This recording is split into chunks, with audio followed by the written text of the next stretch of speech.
కుమారకొట్టం ఆలయం భారతదేశంలోని తమిళనాడు కాంచీపురంలో ఉన్న ఒక హిందూ దేవాలయం. ఈ ఆలయం హిందూ యుద్ధ దేవుడైన శివుడు, పార్వతీదేవి కుమారుడైన మురుగన్కు అంకితం చేయబడింది. ఈ ఆలయాన్ని సుబ్రహ్మణ్యేశ్వర స్వామివారి ఆలయం అని కూడా పిలుస్తారు. ఈ పురాతన ఆలయం 1915లో ప్రస్తుతం రూపంలో పునర్నిర్మించబడింది. ఈ ఆలయం కాంచీపురంలోని 21వ ప్రధాన దేవాలయాలలో ఒకటి. ఒక ముఖ్యమైన తీర్థయాత్రా కేంద్రం. అరుణగిరినాథర్ అనే సాధువు ఈ ఆలయంలోని మురుగన్ విగ్రహాన్ని కీర్తిస్తూ కీర్తనలు ఆలపించారు. కుమారకొట్టం ఆలయం ప్రధాన రాజా వీధుల్లో ఉంది. ఇది ఏకాంబరేశ్వర ఆలయం, కామాక్షి అమ్మన్ ఆలయం ఒక సామూహికాన్ని ఏర్పరుస్తుందని చెబుతారు. అయితే ప్రతి ఆలయానికి దాని స్వంత ప్రార్థనా గుర్తింపు ఉంటుంది. మురుగన్ ఆలయం అతని తల్లిదండ్రుల దేవాలయాల మధ్య ఉంది. శివుడికి అంకితం చేయబడిన ఏకాంబరేశ్వర ఆలయం పార్వతీదేవి యొక్క ఒక అంశమైన కామాక్షికి అంకితం చేయబడింది. ప్రతీకాత్మకంగా ఈ అమరిక సోమస్కందుని ప్రతిమను సూచిస్తుంది. ఇది శివుడి యొక్క ఒక రూపం. ఇందులో ఆయన మురుగన్ పార్వతీదేవితో కలిసి చిత్రీకరించబడ్డాయి. బాలమురుగన్ తన తల్లిదండ్రుల మధ్య కూర్చున్నట్లుగా చిత్రీకరించబడ్డాయి. ఈ ప్రాతినిధ్యం సోమస్కంద ఆరాధనకు దారితీస్తోంది. కాంచీపురంలోని అన్ని దేవాలయాలు దేవతల యొక్క ఒకే విస్తృతను కుటుంబానికి అంకితం చేయబడ్డాయని చెప్పబడింది. ముఖ్యంగా మురుగన్కు అంకితం చేయబడిన స్కంద పురాణం యొక్క తమిళ రూపమైన కంద పురాణంలోని ఆలయగాథ ప్రకారం హిందూ మతంలోని పవిత్రమైన ఏకాక్షర మంత్రమైన ఓం గురించి తెలియని కారణంగా సృష్టికర్త అయిన బ్రహ్మను మురుగన్ ఇక్కడ బంధించి తానే సృష్టికర్త పాత్రను స్వీకరించాడు.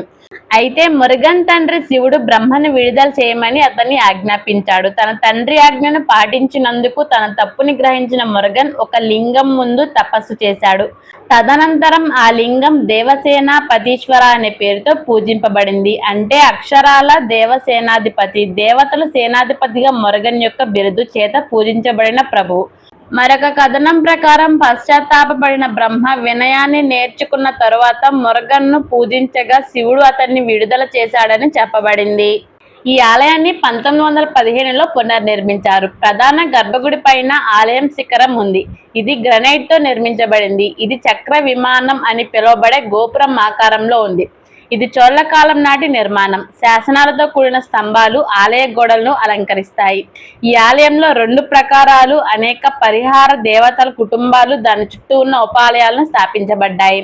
మురుగన్ యొక్క కేంద్ర చిత్రం బ్రహ్మశాస్త్రిగా ప్రత్యేకంగా చిత్రీకరించబడింది. దీని చేతిలో కమండలం ఉంది.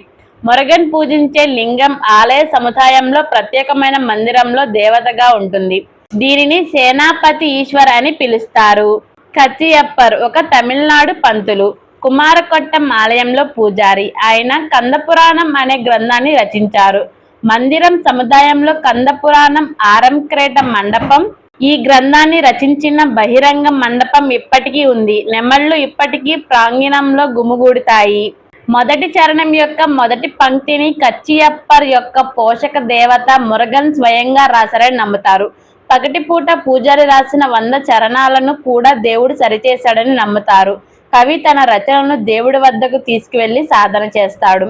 ఇప్పుడు కూడా ఆలయంలోని పూజారులు కచ్చియప్పర్ వారసులే. ఇక్కడే జరుపుకునే ఒక ప్రసిద్ధ పండుగ కంద షష్ఠి. ఇది కార్తీక మాసంలో శుక్లపక్షం 6వ రోజున మురుగన్ స్కంద అనే పేరుతో జరుపుకుంటారు. కార్తీక మాసంలో కృష్ణపక్షం శుక్లపక్షం మధ్య ఆలయంలో ఉత్సవాలు జరుగుతాయి. ఆ సమయంలో ఆలయంలో పెద్ద సంఖ్యలో దీపాలు వెలిగిస్తారు. ఆలయంలో ప్రతిరోజు 6 సార్లు పూజలు జరుగుతాయి.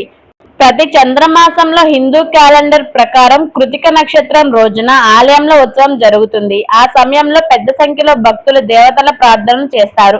కాంచీపురంలో ప్రతి ఆలయం బ్రహ్మోత్సవం పేరుతో బ్రహ్మ పండుగను జరుపుకుంటారు. ఈ సమయంలో ఉదయం సాయంత్రం వేళల్లో దేవతామూర్తులు ఊరేగింపులు జరుగుతాయి. మీరు కూడా ఒకసారి ఈ ఆలయాన్ని దర్శించుకోండి. ఈ వీడియో మీకు నచ్చినట్లయితే మా వైయ భక్తి ఛానల్ను సబ్స్క్రైబ్ చేసుకోండి. ఈ వీడియో చివరి వరకు చూసినందుకు హృదయపూర్వక ధన్యవాదాలు.